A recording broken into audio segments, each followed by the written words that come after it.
big man! Oh, it's pretty! It's so pretty!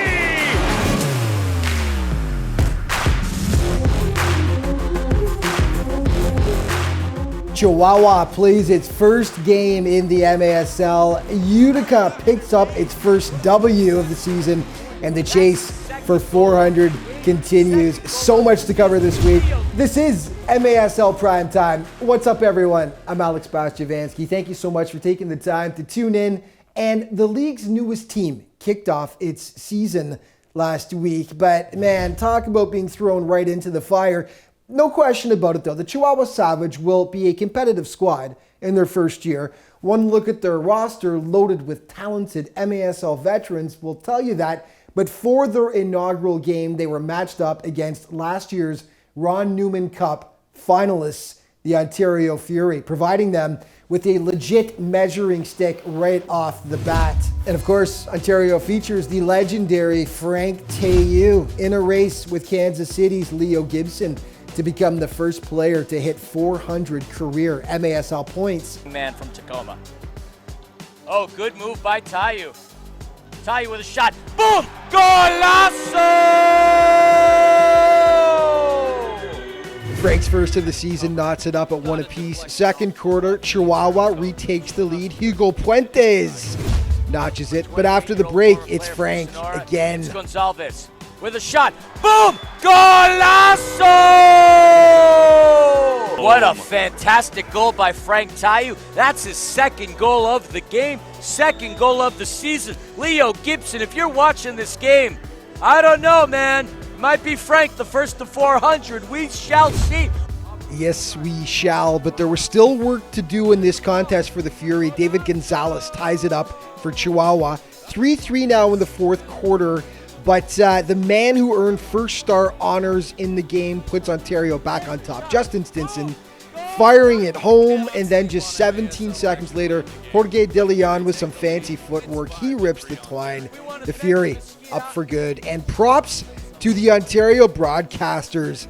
That is how you dress for a home opener. The black and red tuxes, love it. The Fury double up the Savage. They take this one 6-3.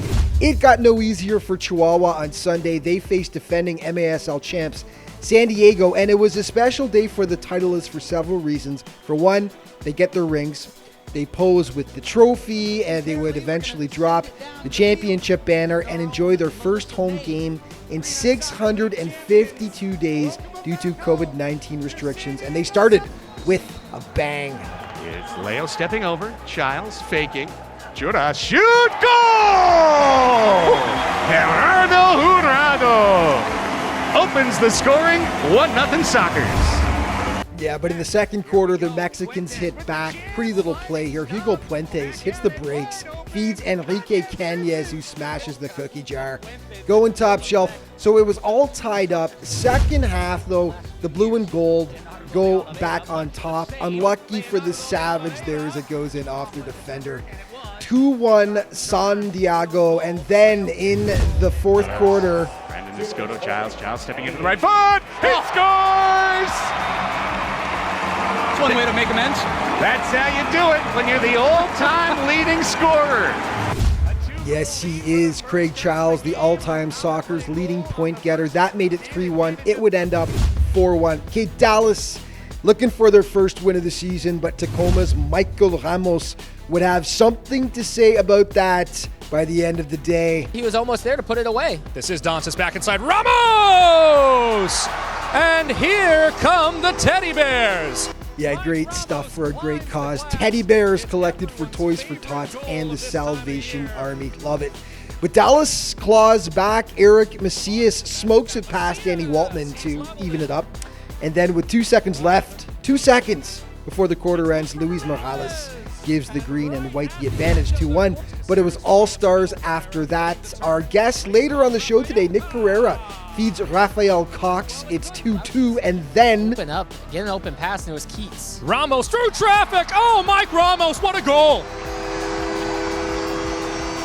Ramos from distance, massive strike. That made it 3-2. Then Pereira goes back to work. He threads it to Vinny Dantas, and the big Brazilian doesn't miss those. 4-2 Tacoma, and they weren't done.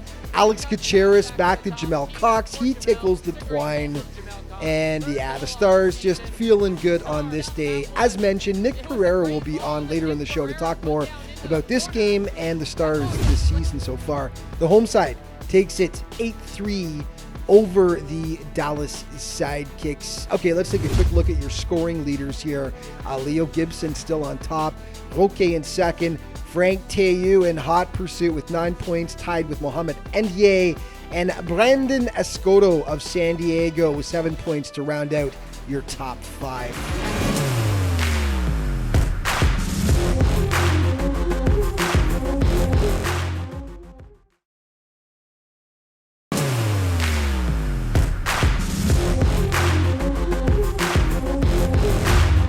Hey, welcome back to MASL Primetime. You know, one team that got off to a rough start this season is Utica City, getting outscored 14-4 on the way to losing its first 2 contests. Now, to be fair, the losses were to league powers Florida and Baltimore, but UCFC are a power in their own right since entering the league. In 2018, the Blues have been legit title contenders, and with most of their stars from the talented squad from 2 seasons ago returning, big things are expected from them. They were looking to get back on track against Harrisburg last weekend, and the Heat were playing their first game since 2020 after sitting out last season due to COVID-19 restrictions, and they started out great. Charging out the other way, Ortiz from the left wing. He shoots wide of Brian Wilkin. It rattles in. Michael Cunningham. That made it 1-0. Then 4 minutes later, David Mellor makes it a deuce for Harrisburg. And in the second quarter, Cunningham gets his brace. Could Utica be looking at another blowout? No, not today. They turn this sucker around. Bo Yellowvats gets the Blues on the board. Now, Harrisburg did get a beauty right here from Matt Brain at the start of the second half. That is something else. But from that point on, forget about it. Christian Segura pulls them to within 2 with that strike. The Blues, he does. And $1:40 later, Moises Gonzalez smashes it home to make it a 1-goal game. In the fourth, they complete the comeback. Moises to Logan Roberts. It's tied. And then the big finish by Utica. It's loose here, kept alive by Tavernese. Segura stepping over, slides it across. Gonzalez scores! Moises Gonzalez has been on fire. Make it 4 alarm. Are you not entertained? What else could you ask for? We are entertained. Loved it. And they were loving it in Utica as the Blues get their first win of the season. Okay, this was a huge tilt. Ontario and Florida for games on back-to-back nights, 2 powerhouse teams. And on this day, it was Frank Tayou's world and everyone else was just living in it. Frank killing it. 1-zip fury. The Tropics would even it up. Lucas Montelares with the shot. Squeezes it just past the keeper, who'd probably like to have that one back. 24 seconds later, though, back to King Frank. I mean, just way too much room to operate. Unstoppable. And it was 2-1 for the Fury. The boys in orange would respond once again, though. Victor Pereiras slides it to Vicmore Eligwe, and it's a 2-2 game. These teams were like 2 prize fighters in the ring, beating the stuffing out of each other. Beautiful play. Kyle Williams to the wide-open Lucio Gonzaga.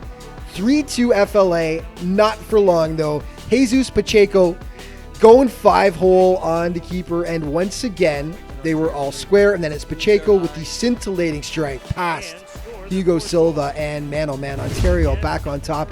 Third quarter, though, my captain, Victor Pereiras with the sweet moves, the equally nice finish, and it was a 4-4 game, but someone hadn't had enough yet. You get 3 guesses as to who, and the first 2 don't count. Yeah, Tayou is third on the day. Ontario would ultimately prevail 6-5, but the best part was they got to do it all over the next day, and it was MASL Offensive Player of the Week from week 2, starting things off in this one. Out to challenge Chris Toth there. Oliverio will come away with it, Reggett with it, shot, go! And that was a fantastic left-footed bomb. is Zach Brigette making it 1-0. Hard as it may be to believe, Tayu was even better for Ontario on this night. That's the tip of the iceberg. He makes it 1-1. Second quarter, Brigette hits Lucio Gonzaga. FLA back on top now, 2-1. 3 minutes later, however, Thiago Gonçalves ties it up yet again. Power play goal, and it's 2-2. Then Taylor Walter Bond gets sneaky along the boards here. Watch this, and that is pretty sweet. Finds a sliver of daylight, and he exploits it. 3-2 Tropics. With the score 3-3, Eligwe finds the top corner. Sublime stuff. And the Tropics would get their revenge on this night, winning 7-6 despite 4 goals. 4 from Frank Tayu, which is a segue into our next board. Here's the chase for 400 regular season points. Frank, now a 10-point lead. He is just 3 away over Gibson, who has 387. But Gibson will have a first crack at it. He's got 2 games next before Frank has even one. 2 games, both against the Milwaukee Wave, December 9th and the 31st. But man, he's got to make up a lot of ground. He's 13 points from 400, whereas Frank plays 2 games after Leo. He's got contests on the 2nd and the 9th, but only 3 points away from the magic mark. You got to think at the pace he's been playing at, he'll likely get there first, but we shall see. Top goalies, goals against average, Boris Pardo leading the way along with Brian Wilkin, Hugo Silva, William Van Zela, and Nicolau Neto of Kansas City.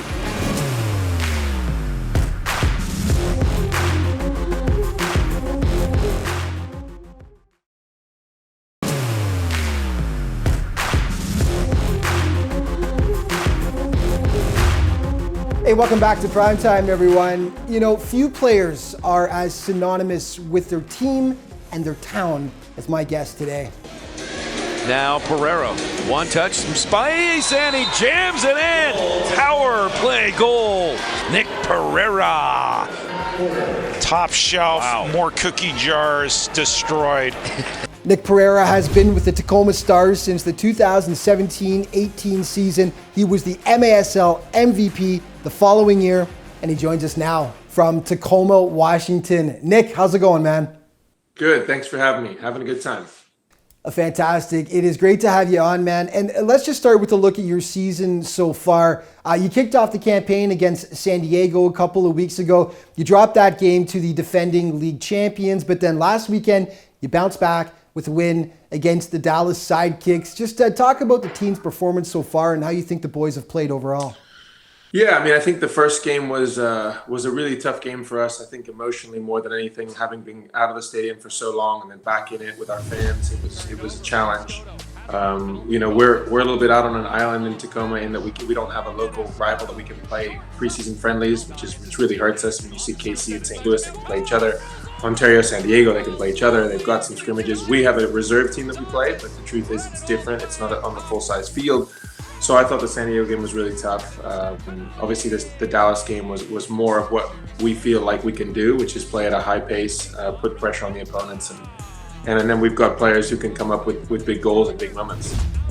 Well, in the contest against Dallas, Nick, you were named the player of the game, but the gentleman who picked up the second star was Michael Ramos, who feels like he's been with the Stars forever, since all the way back in 2015. He is one of the MASL's best. Talk about Michael and what he means to that squad.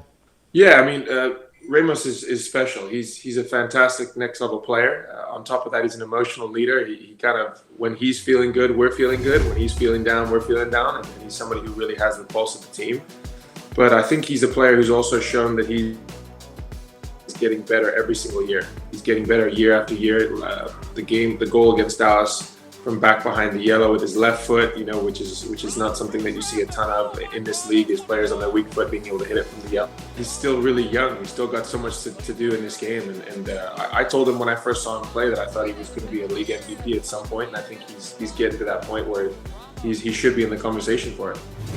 You know, Nick, I still do a double take when I see a guy like Vinny Dantas in a Tacoma Stars uniform. Of course, this is a guy who was an absolute stud for years with the Baltimore Blast, but since last year, he's been playing with the Stars. And just to further that comment, take us through a little bit more of the makeup of the squad this year and what some of the keys to success are going to be for the Stars? I think the biggest key to success for us as an organization is that we have more than one player, two players that can carry the team. I mean, I think this year, looking early on, you already see Jamel Cox, who's come in with a real fire in his belly this year to prove a point.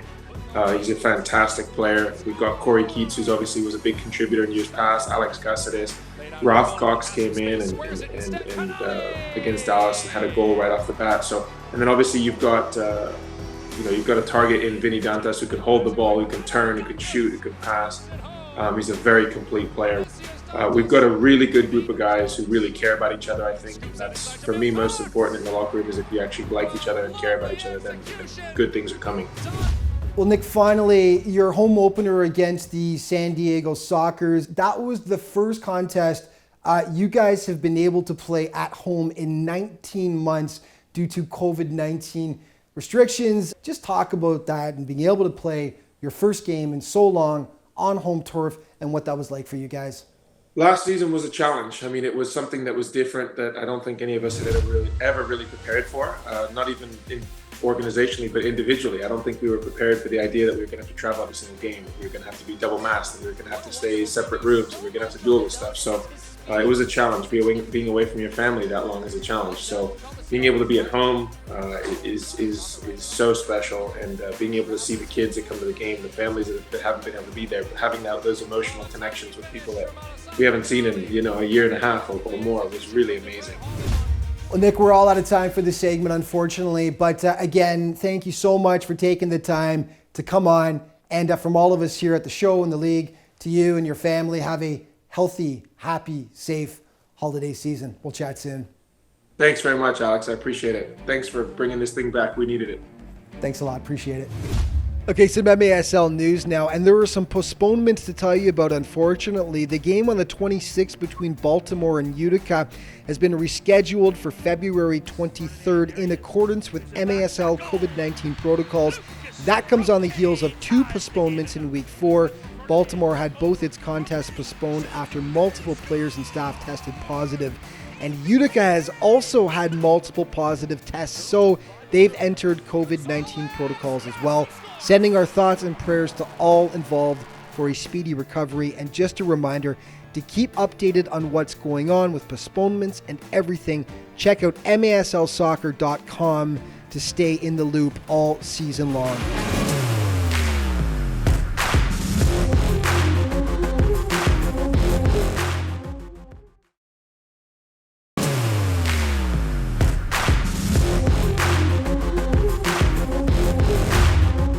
Hey, welcome back, everyone. You know, the MASL season didn't start off quite the way the St. Louis Ambush was hoping. With state bragging rights on the line, they dropped a home-and-home series against bitter rival Kansas City to kick off the campaign. But underestimate the Ambush at your own peril. When your team is stacked with stars like JT Thomas and Mohamed Ndiaye, no opponent is safe. That being said, the Ambush faced a massive test last weekend when they hosted MASL juggernaut Milwaukee. And the Ambush have traditionally had a tough time with the Wave, understandable as they are a league power, but they got their revenge on this day. Second quarter, JT Thomas steals, scores, 1-0 St. Louis. 2 minutes later, Sam Guernsey turns, burns it past the keeper, and then gives the crowd a little something extra. 2-0. That didn't last, though. Gordy Gerson slicing and dicing his way to the net. He makes it a 2-1 game, and then Ian Bennett gets involved because he's Ian Bennett, the reigning league MVP, ties it up 2-2. In the second half, it's the Canadian assassin with one of the goals of the week. That is just, words don't do it justice. Beautiful. And the Wave would actually go up 5-2, but then cue the Ambush comeback. Vadim Kojikov pulls them to within 2, and with the score 5-4, Dudica Carvalho knots it up, and then this happens. Mo here on a restart from the yellow line. He puts it. It's tipped on home. Oh, baby. Ambush lead. 6-5. 12-17 left. Joey Zanaboni with the call, and the Ambush, after being down 5-2 midway through the third, come back to win it. One more game to tell you about, the second half of the home-and-home between Utica and Harrisburg. This one back in Pennsylvania. Bradley Kerstetter draws first blood for the Heat. Unfortunately, that's as good as it got for them. Patrick Thompson ties it 18 seconds later. Isaac Somo puts the Blues ahead for the first time right there. And in the second quarter, Michael Cunningham draws the home side back to within a single goal, but UCFC, just too much. Beautiful pass from Bo Yelovats to Thompson. Arena soccer perfection right there. And then Christian Segura with the cheeky little toe punt to put the visitors up 5-2. They'd win going away. Utica back on track in the win column, winning both their games last weekend. They take it 9-4. Let's take a quick look at the standings then. KC perfect so far in the Central. St. Louis even at 2-2. Milwaukee yet to win so far. Same with Dallas at 0-3. In the East, Florida 3-1. First loss of the season to Ontario. Utica back up to 2-2. Baltimore at 2-1. Harrisburg yet to get a victory. San Diego in the West on top at 2-0. Ontario 2-1. Tacoma 1-1. Chihuahua yet to grab a win so far. Primetime players from last week, and who else? It's got to be Frank Tayu. King Frank. When you put up 9 goals in 3 games, I'd say it's worthy of getting the Offensive Player of the Week award. And of course, Frank now just 3 points away from the promised land from 400 regular season points. And your Defensive Player of the Week, keeper Brian Wilkin from Utica City. After a fantastic week featuring in 2 games against Harrisburg, where he won both of them for the Blues and made some incredible saves, like this one that you're about to see in the plays of the week. Off the boards, Ben Cherio recovered by the Heat. Right wing, shot from the box, multiple saves on Cunningham, and I don't believe it! Gonzalez with a shot. Boom! Golazo! Childs faking. Judah, shoot, goal!